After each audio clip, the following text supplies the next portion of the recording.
Thank you for tuning in to the Generational Gauntlet Top 5 Faves. This is the podcast where we give you our top 5 on a topic with a generational twist to it. My name is Matt Lambert, and I'm the host of this podcast.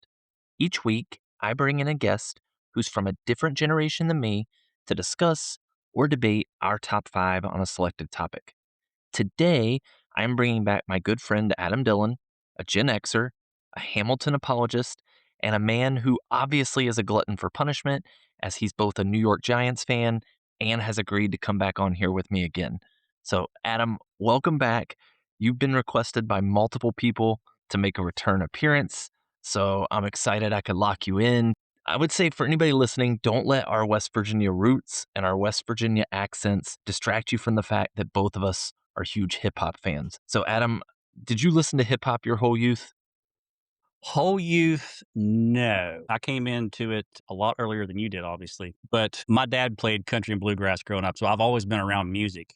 But of course, you got into the hair metal and stuff. But my intro into music that I was picking myself would have been just as the grunge scene and alternative music was starting to explode. Well, for me, I started listening to R&B and hip hop as a kid. My love for all things hip hop exploded in middle school, and with that in mind, today we're covering the top 5 hip hop groups. And Adam, I think you told me before we got rolling, you had a question for me. I do. I'm going to be curious if Mama Lambert is going to be more familiar with my list or your list. We'll have to ask her on the back end of this. Okay. And my Um, apologies if Mama Lambert's the wrong terminology. So, yeah, she goes by Nana with Nora, but we can go with Mama Lambert. That's cool. okay. Adam and I set a couple of ground rules for today.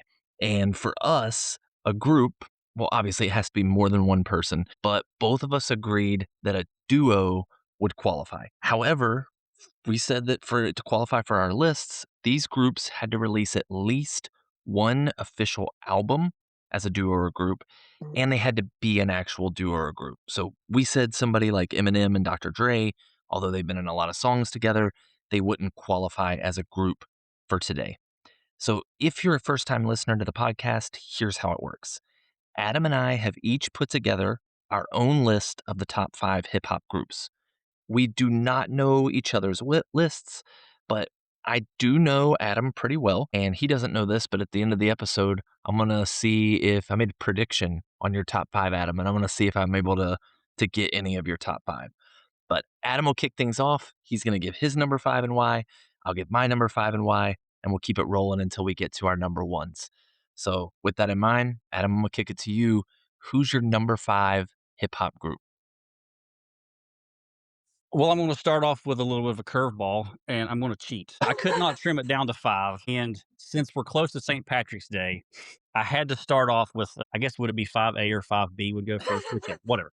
Um, I'm going to start with House of Pain. This one should have been really easy for me to do, but when I go back and listen to it more often, Everlast is featured a lot more than Danny Boy is. But of course, House of Pain is Everlast and Danny Boy and DJ Lethal behind the turntables for them. They put out 3 studio albums. All 3 of them charted. One went platinum. Doing research, a lot of people said that they were high energy hardcore hip hop, blended their Irish pride with aggressive hard hitting beats and party oriented and rowdy hooligan lyrics. I have a lot of Irish in me. You do? Uh, Whenever I was in high school, I had a goatee. I never did go full buzz cut, but I always wore my hat down low. And I had people tell me that I looked like Everlast. I never had quite the arm definition he did, but I always got into them. And as they progressed through their styles, Everlast's voice changed. He got a lot more like grimy sounding, Hmm. and then of course he spun off and did his bluegrass stuff and acoustics mixing with rap later on. But I'll start there with House of Pain. And I didn't know if you were going to throw in anything like this. I put a suggested listening on here. If anybody's unfamiliar, I would check out their House of Pain, their first album. You might recognize Jump Around, Top of the Morning. And then their second one was called Same as It Ever Was. They had really good hits on there, Running Up on You, On Point, Back from the Dead. So that's who somebody can go back and check where they put the words down there, and you can look those up and hit the YouTube. All right. So you said that was 5B for you, though, right? B, All right. Who's 5A? I would put Lords of the Underground. Low Tug. They were comprised of Mr. Funky and Do It All with DJ Lord Jazz on the wax. They put 5 albums out, only 2 of them charted. They came out in '93 and won BET Award for the best rap group. Low Tug style blended hard hitting drum loops, crisp snares, and heavy kick drums with their clever wordplay and catchy hooks. Um, their music, whether it was on CD or even cassette tapes, yes, I'm that old, those were in heavy rotation in my car because their music tested the limits of the stereo system and the big speakers I kept in the back. And I typically played them loud enough for everybody in the neighborhood to hear and enjoy. Um, if you're wanting to check out some of their stuff, Here Come the Lords was their first one, and Funky Child, Chief Rocka, Sleep for Dinner on there is really good, and Keepers of the Funk was their next one, and TikTok was the best one on there.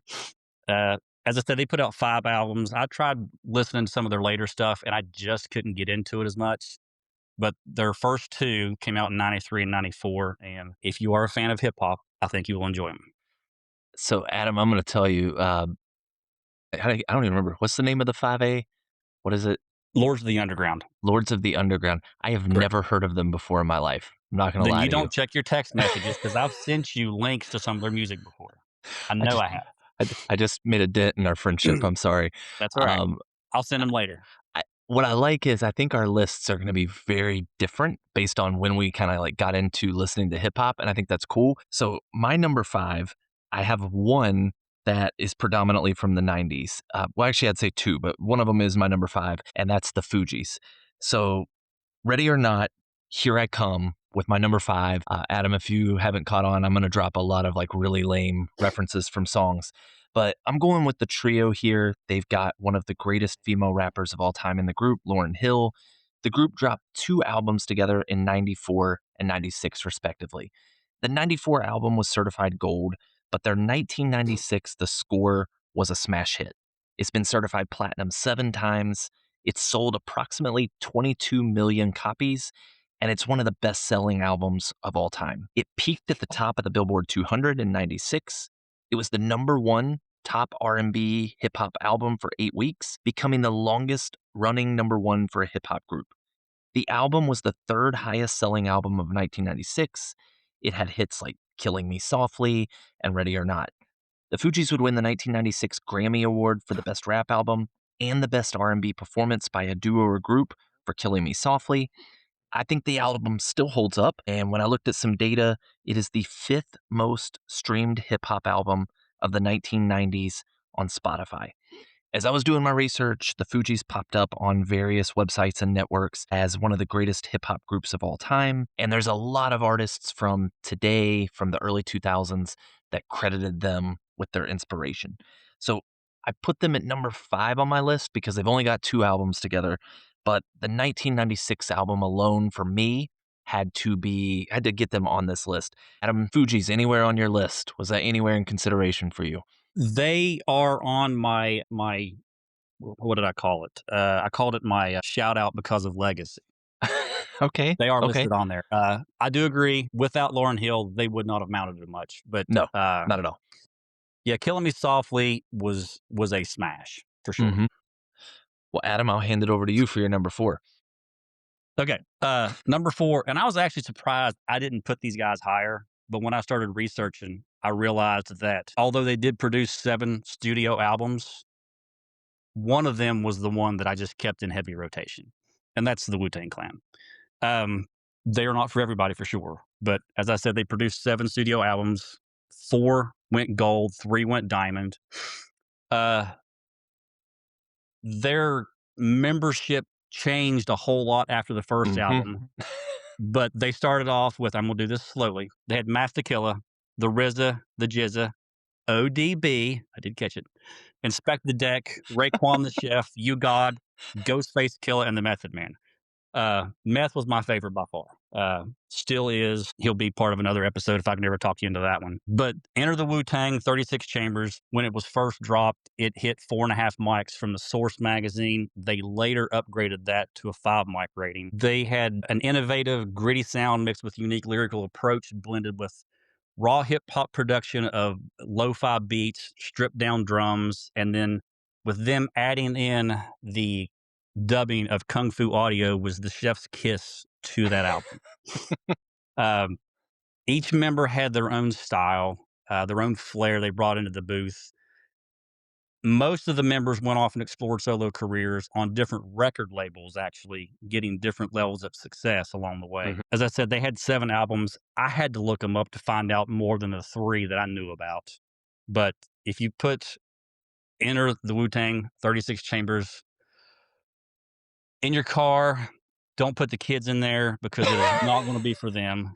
But every track on there is a banger. Well, Adam, I'm not surprised they're on your list. So when I give my what my predictions were at the end of the episode for your top 5, the Wu-Tang Clan was in my predictions. I knew from clips you've sent me before, I knew of your love of Method Man, so they're not on my list, but I can respect you having them on yours. I know when was doing research, they popped up consistently in people's top 5s, their top 10s. So I don't have any beef with you having them on there.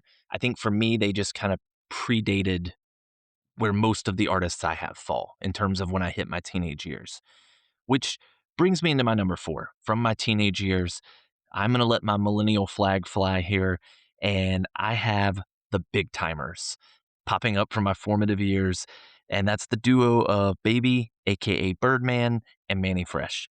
From 97 until 2003, the duo dropped 5 albums, in addition to all the other work they did individually and as part of a collective. For those that don't remember, they were part of the Cash Money Millionaires supergroup that had the Big Timers, the Hot Boys, Lil Wayne, Birdman, BG, and Juvenile. Their 2000 album, I Got That Work, was certified platinum, number 3 album in the US, was the number 1 on the R&B charts. That album featured one of my favorite songs of theirs all time, Get Your Roll On. Get Your Roll On, when the music video for that rolled out, I was convinced that I needed a car with spinner rims and suicide doors. And I've always told Madison, if I got rich, I'm getting a car with suicide doors immediately. They had number 1 Stunna that featured Juvenile and Lil Wayne. In 2000, they were featured on Project Chick, which is a banger. Their 2002 album, Hood Rich, was certified platinum. It was the number 1 album at some point in 2002 for all music and obviously for R&B. And that album featured Still Fly, which was the number 11 song in the US that year. Their 2003 album, Big Money Heavyweight, was certified gold and was number 6 on the R&B charts. So for the millennials, you all remember the boosted bass, the fast cars, the southern roots in the song. They were on other hit singles like Bling Bling. And are they the highest rap selling duo of all time? No. They sold about 2.5 million albums. Birdman is worth 160 million. Manny's worth about 20 million today. Do I think they're the greatest? No. I plugged them in at number 4. But did I list them for the nostalgia, all the memories from my childhood? Absolutely. So to paraphrase a lyric from their 2002 album, it's okay that I listed them here because I think they're still fly. So, Adam, I'll hand it over to you. Actually, I'll ask you, are you familiar with the Big Timers? Never heard of them. You lost me on that. I did hear I recognized, I think, Juvenile. Uh, I've heard Cash Money before, but when did you say all that stuff came out? So they dropped their first album in 97, and then they dropped their last in 2003. So this was late 90s, early 2000s. Well, that must have been yeah, I must have missed that one. That's okay. Okay. That's okay. Yes. I'll Alright. hand it to you for your number 3. Okay, number 3, I'm going with A Tribe Called Quest. Okay. Q-Tip, Phife Dawg, rest in peace, and Jerobi, with DJ Ali Shaheed Muhammad. At the Source Awards in 1994, they won Group of the Year. They released 6 studio albums. All 6 went gold. 3 made it to platinum. They had 4 Grammy nominations, and in 2024, after 2 previous years of not getting in, they were finally inducted into the Rock and Roll Hall of Fame. Their debut, People's Instinctive Travels and the Paths of the Rhythm, received the first 5 mic rating ever given out by the Source magazine. And then they followed it up with the Low End Theory 5 mics as well. Uh, Tribe is best known for their innovative blend of jazz-infused hip-hop, thought-provoking lyrics, and a laid-back, eclectic style that set them apart from the genre. Their approach contrasted with the more aggressive gangster rap style that was prevalent while they were coming up.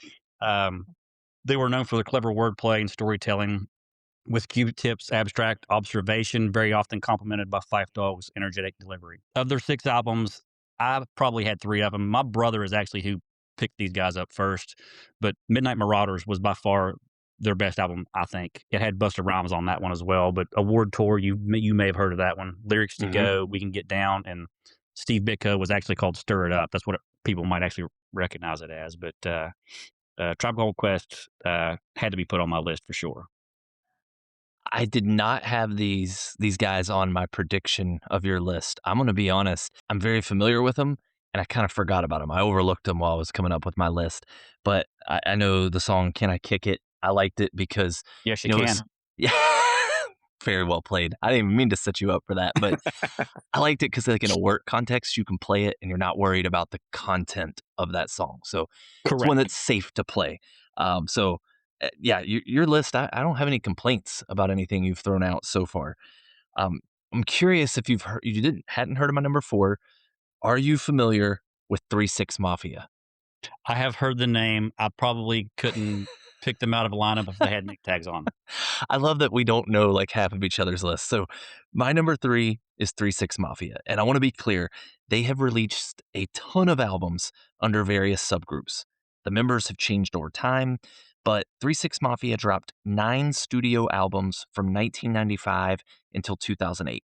And to my mom and dad's dismay, since I know they're going to listen to this, 3 6 Mafia had their fingerprints all over my teenage years. Not all their albums were commercial successes.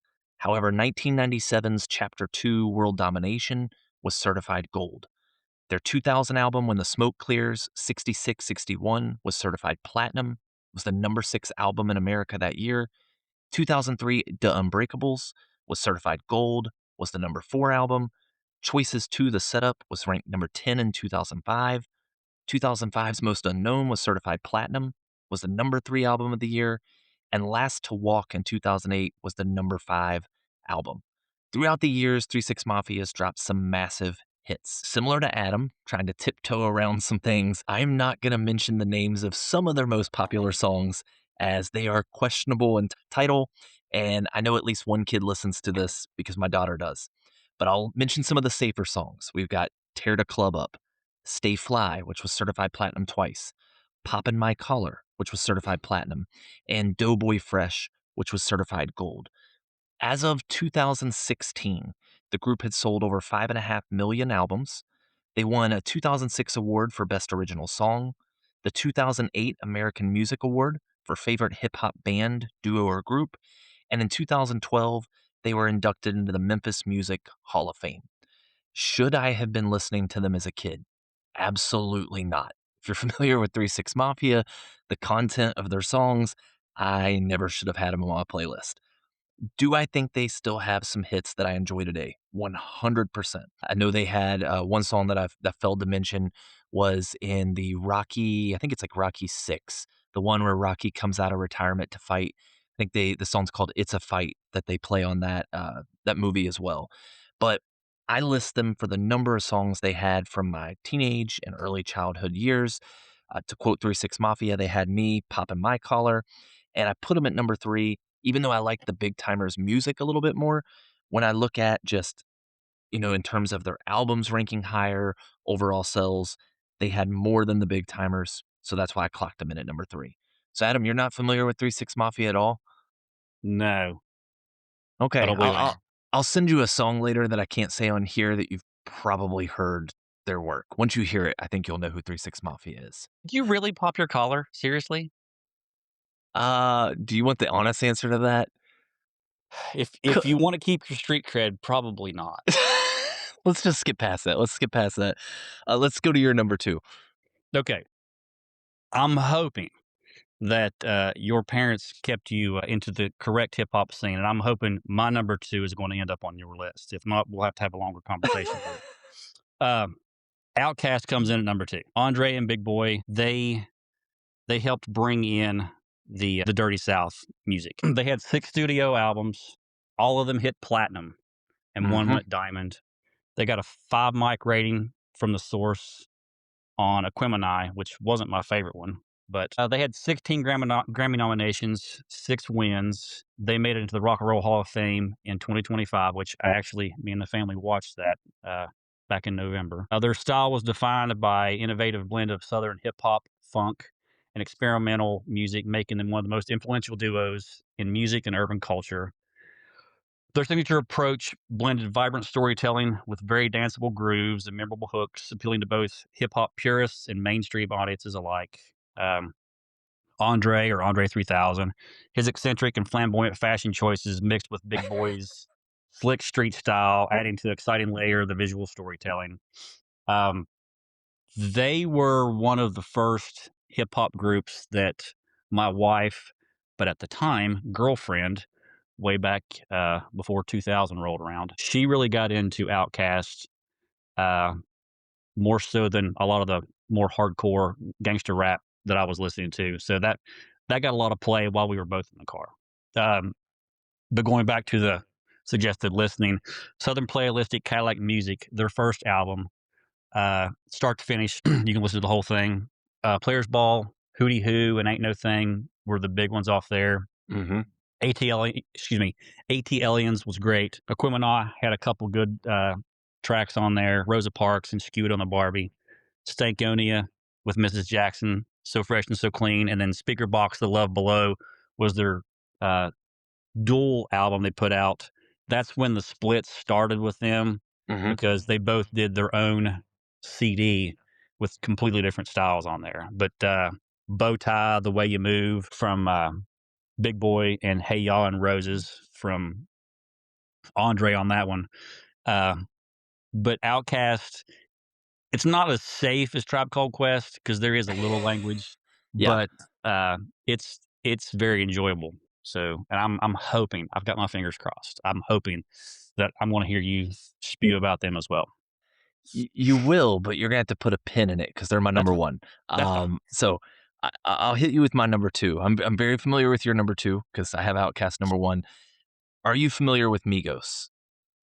Only because many, many years ago, when you lived across the street, you mentioned them a couple of times, but other than that, no.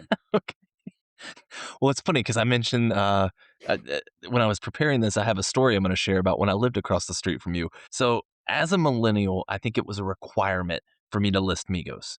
The trio had 4 studio albums, 1 EP, 12 mixtapes, and 53 singles, including 24 as a featured artist.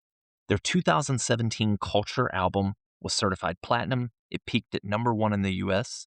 Their 2018 Culture 2 album was double platinum and also peaked at number 1, and their 2021 Culture 3 peaked at number 2 in the US. There's a lot of detractors on Migos' style. Quite frankly, I love that they commingled their rapping. So they would kind of jump in and out of each other's tracks. I loved the ad libbing that they did, the noises they made.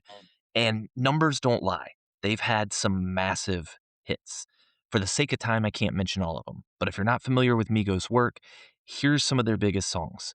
In 2013, they released Versace. It was certified gold. 2014's Fight Night and Handsome and Wealthy were both gold. 2016's Bad and Bougie was double platinum, the number 1 song in America. 2017 featured 4 songs that went platinum, including Motorsport, 6 times platinum, and Stir Fry, 5 times platinum. 2018 had Walk It Like I Talk It, which was 6 times platinum, and 2019 had Pure Water, which was 5 times platinum. And as soon as I heard Migos' style, I loved it, as did Nora. So while Nora was in pre K, we still lived across the street from Adam at the time. And my daughter went to the same school that my wife taught at. We had satellite radio in the car, had the clean versions bumping, and we hear this song called Stir Fry. For the purpose of this podcast, I will not say what stir fry is about, but we thought it was cooking, and we learned later it was not. So we told Nora, hey, don't go singing that at school. And my wife goes to pick her up from pre K one day, and the pre K teacher's like, hey, I got to tell you what Nora did. Nora climbed to the top of the playset at recess and proceeded to teach all the little girls in her class this dance and the lyrics to this song that she had heard from Migos that were not pre-K appropriate. My wife was mortified. She was angry at me. However, in my defense, the pre-K teacher that Nora had thought it was hilarious. Their group's career was cut short by issues in the group and then Takeoff's untimely passing, but they sold 3.5 million albums.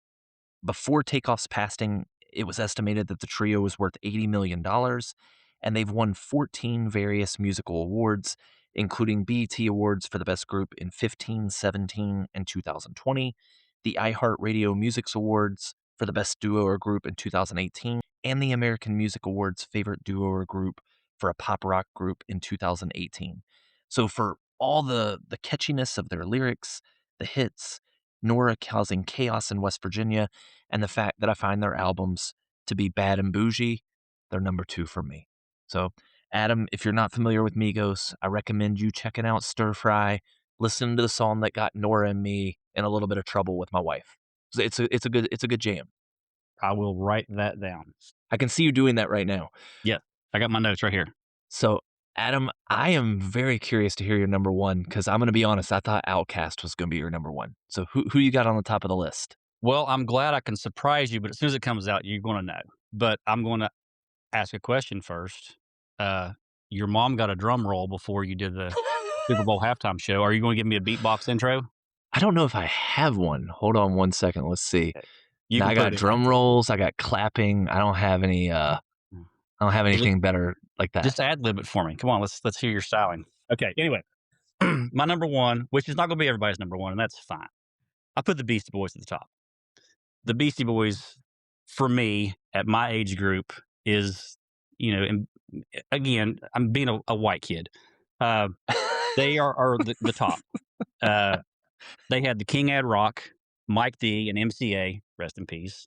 Having two guys in a rap group named Adam didn't hurt. They had 8 studio albums. 2 were instrumental only, so they did end up learning to play their own instruments. They had 6 albums go platinum, 1 went diamond, 11 Grammy nominations, 3 wins, Rock and Roll Hall of Fame inductees in 2012. The Beastie Boys' music style was a unique fusion of hardcore punk, hip hop, and rap rock, evolving from their earlier punk rock roots into their pioneering sample heavy hip hop that incorporated funk, jazz, and always retained the rebellious, experimental energy, making them musical chameleons. The Beastie Boys broke down barriers. They were pioneers in making hip hop accessible to a wider audience by crossing genre and racial boundaries, and helped usher us white kids into as well to help propel hip hop forward. Uh, their debut, Licensed to Ill, was the first rap album to top the Billboard charts and was later given the 5 mic rating from Source magazine. Source wasn't out, obviously, when Licensed to Ill came Yeah. out. Before Licensed to Ill was released, rap was not considered mainstream music. It was marginal at best. Their lyrics often balanced between humor, storytelling, social commentary. They easily went from party anthems to political conscious songs, blended fast paced rhythmic rhyming with pop culture references. And you talked earlier about, I think it was the Migos, where they would jump into each other's Yeah. verses. Most of the Beastie Boys songs are that way. It'll start Ad Rock, then MCA, and then Mike D, and then they go backwards the next time. Um, I cannot mention them without saying that their video for Sabotage easily makes uh, top 5 on everybody's music video lists. If anybody listening at the millennial age and younger even remembers what music videos were. Um, on suggested listing, I actually wrote down you cannot go wrong listening to all of it. Um, but if I'm gonna pick one album, it's gonna be Check Your Head with So What You Want, Pass the Mic, The Maestro, Professor Booty. But they've got stuff all over the map that is good. Their last album they actually produced was called Hot Sauce Committee Part 2, and they've made a big story about Hot Sauce Committee Part 1. All the tapes were stolen and they had to re-record everything, and it was good marketing. Um, this is the only band on my list that I actually saw live. Oh, dang, okay. Um, I had a chance to watch them with Rage Against the Machine earlier than that. We were going to go to, I think, Pittsburgh to get it. No, maybe it was Charlotte. We bought tickets, and then Mike D hit a pothole in New York on his lowrider bicycle and broke his collarbone, and they canceled that tour. And um, still looking back, it makes me sad that I did not get to watch Rage Against the Machine with the Beastie Boys. But Yeah. we finally were able to see them in a little town outside Atlanta. I bought tickets. Me and the wife, my brother, my cousin, and two friends borrowed my grandmother's minivan, the nanny van, and carpooled down to crash at my other cousin's house, who bought another ticket for my other cousin. And we got to watch them. And it was, I still consider it the best concert I've ever been to. I changed my mind a little once my kids started getting into music, but Mhm. they actually the opener. This was on the pageant tour when they released to the five boroughs. They had a. It was kind of like Stupid Pet Tricks from the old David Letterman show. Mhm. They had a guy out there with animals doing tricks, and then Talib Kweli was the next act that came out. Um, and then the Beastie Boys came out there. They'd do a number of songs from their rap and their hip hop, and then they would go to a second stage and just do some of their instrumental stuff, and then go back. And it was a memory that I will hold on to forever. I would not have guessed that would have been your number 1 concert just from I know your love for the Foo Fighters and getting to go and take your son to concerts with them. That's what I thought would have been at the top of your list for concerts. Well, it was. The Beastie Boys. It's one of those things that it holds a special place because I've been a fan for so long. Mhm. But as you mentioned, we've seen the Foo Fighters a number of times, and they were at the top until we saw Green Day 2 years ago. Okay. Yeah.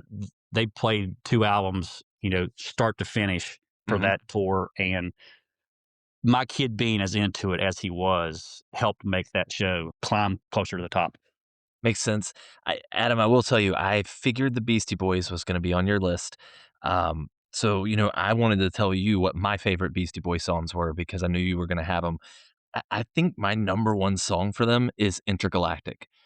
I think I remember a UFC fighter walking into that, and I think it's just an amazing song to, like, walk into a fight for, so that's why that one is probably my number 1. Sabotage would be up there, and then Brass Monkey would be the other one, so I know those are the mainstream hits, but those would be really my big 3 for me. Listen to the Maestro.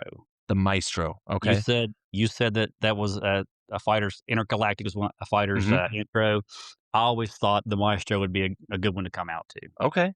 I'm putting this in a note on my phone right now. So before I give you my number 1, I'm gonna tell you what I thought your top 5 was gonna be. Well, that's good. I S made a list of yours too. Okay, so my number 5 for you, I thought was gonna be Cypress Hill.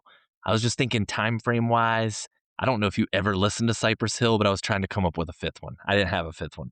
Cypress Hill was heavy rotation. Same Okay, with the bass. They are on my others receiving votes list. okay.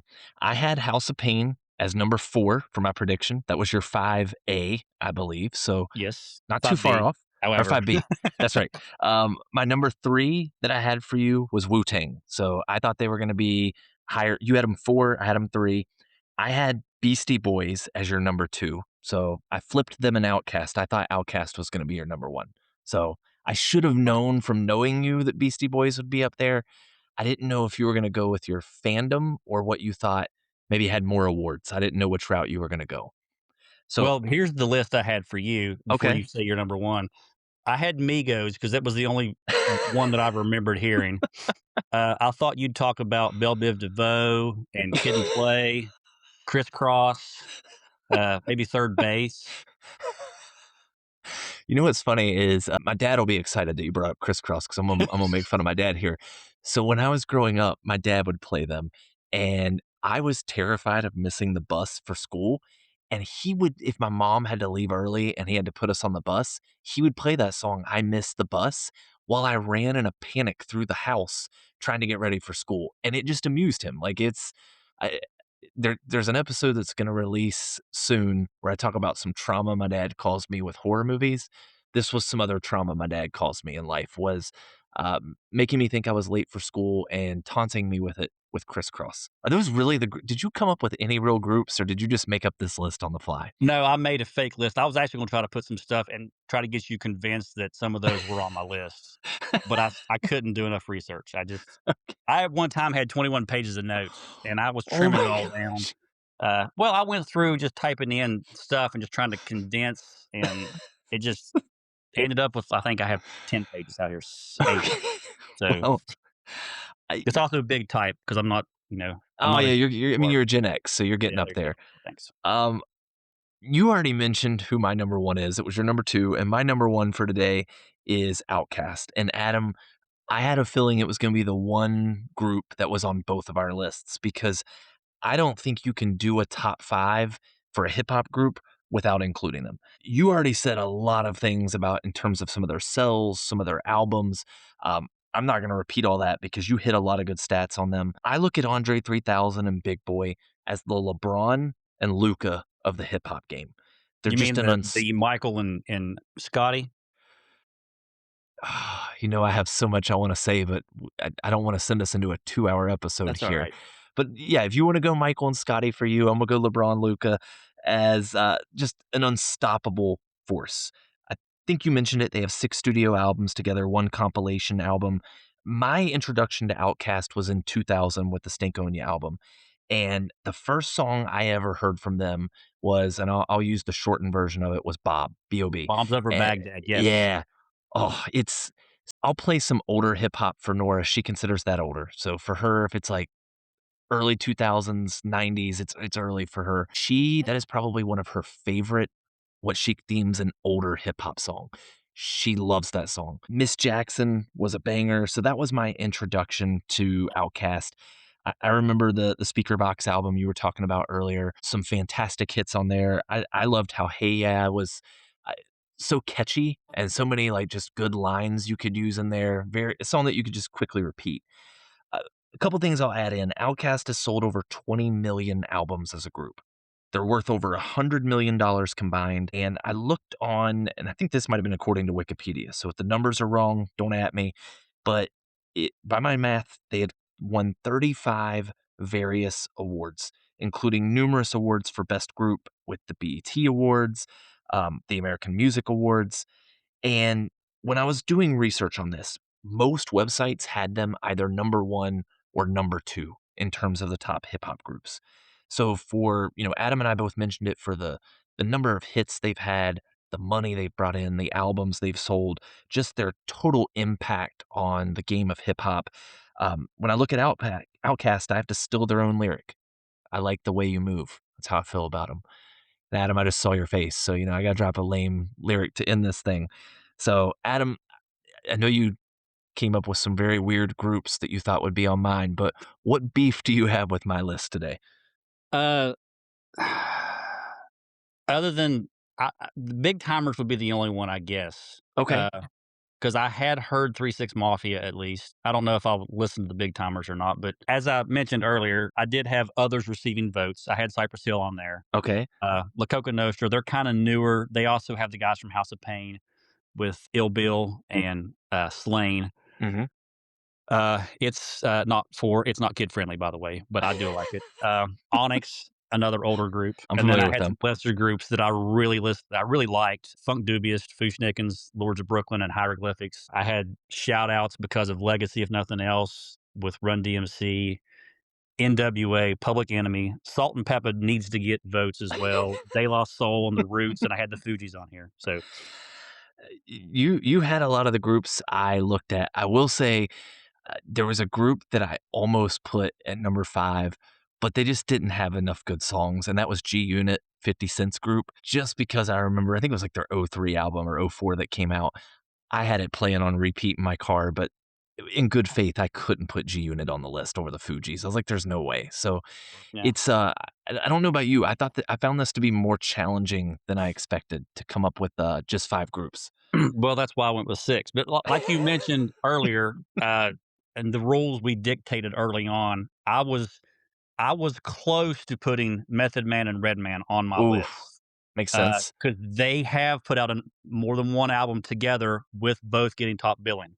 Mhm. Uh, and then you mentioned M and Dre together. Same with Dre and Snoop. Uh, we just couldn't.